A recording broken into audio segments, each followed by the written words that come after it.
কে? আমাকে আপনি চিনবেন না। নীলটা এখনো এলো না, বেশি দূর আবার যাওয়া যাবে না।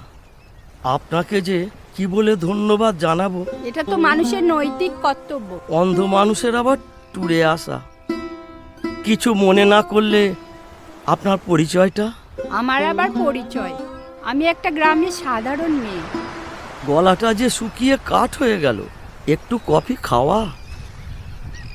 নূর, নূর শেখ। অনিমেষ, মামার পছন্দের পাত্রের সঙ্গে আমার বিয়ে ঠিক করেছেন। সেই সমাজকে আমি ঘেন্না করি। তোর আমার সম্পর্ক কিছুতেই কেউ মেনে নেবে না। ফেরার সময় বাবুর একটা অ্যাক্সিডেন্ট হয়। এখনই সন্ধ্যা নেমে আসবে। এর থেকেও বেশি অন্ধকার দেখেছি অনি। আমার হিয়ার মাঝে লুকিয়েছিলে, দেখতে আমি পাইনি তোমায়, দেখতে আমি